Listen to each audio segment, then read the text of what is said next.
నమస్తే అండి, నేను రజాక్.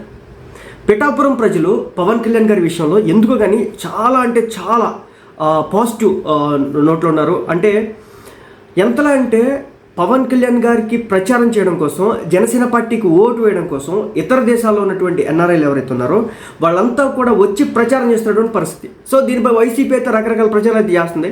కేవలం బిర్యానీ కోసం వచ్చారని చెప్పేసి రకరకాల వాళ్ళు బిర్యానీల కోసం వచ్చే రకమే అయితే అక్కడ నుంచి ఇక్కడ రావడానికి నాకు తెలిసి ఎంత కాదనుకున్నా 1,00,000 నుంచి 1,50,000 ఖర్చు అవుతుంది వాళ్ళకి. ఎల్లో రావడం అయితే 2 లక్షలు ఖర్చు అవ్వచ్చు, మినిమం అవుతుంది ఈజీగా. సో అంత డబ్బులు ఖర్చు పెట్టుకొని ఒక వ్యక్తికి ఓటు వేయడానికి, ఒక వ్యక్తికి ప్రచారం చేయడం కోసం వచ్చారంటేనే అర్థం చేసుకోవచ్చు. సో అదేవిధంగా ఈ రోజున ఎన్ఆర్ఐలు చెప్తున్న మాట ఏంటంటే, ఒకప్పుడు పిఠాపురం అంటే కేవలం దత్తాత్రేయుడు స్వామి అని చెప్పేసి అనుకునే వాళ్ళంతా, పెద్ద అయితే పేరేం లేదు. ఇంకొక విషయం ఏంటంటే కాకినాడ తర్వాత కాకినాడ పక్కన పిఠాపురం ఉంటుందని చెప్పేవాళ్ళు. కానీ ఈరోజు పిఠాపురం అంటే పవన్ కళ్యాణ్ కారణంగా ఎంటైర్ ప్రపంచవ్యాప్తంగా ఉన్న ప్రతి ఒక్క తెలుగు వాళ్ళకి కూడా తెలిసినటువంటి పరిస్థితి. ఆ నియోజకవర్గానికి సంబంధించి కావచ్చు, అక్కడ ఏముంటుంది, ఏం జరుగుతుంది అనే దానికి సంబంధించి క్లియర్గా ప్రపంచం మొత్తం తెలిసినటువంటి పరిస్థితి. సో పవన్ కళ్యాణ్ గారు ఇంతకాలం ఉన్నారు మరి రాజకీయ నాయకులు, కానీ అంత పూర్తి స్థాయిలో ప్రజల నోళ్ళలో నానలేదు కదా.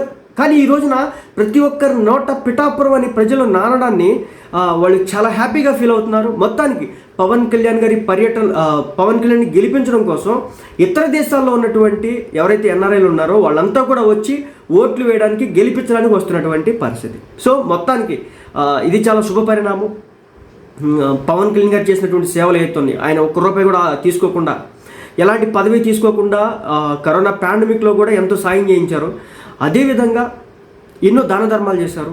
తన దగ్గర ఉన్న డబ్బుతో కౌలు రైతులను ఆదుకున్నారు, ప్రభుత్వంలో లేకపోయినా సరే. సో అన్ని మంచి పనులు చేసినటువంటి వ్యక్తిని లాస్ట్ ఎలక్షన్స్లో ఎలా ఓడించారు, ఈసారి పక్కాగా గెలిపించుకోవాలి. పిఠాపురంలో ఎవరు నోటు విన్నా ఒకటే మాట, పక్కాగా పవన్ కళ్యాణ్ని 1,00,000కు పైగా మెజార్టీతో గెలిపించాల్సిందే అని బల్లగుద్ది చెప్తున్నటువంటి పరిస్థితి.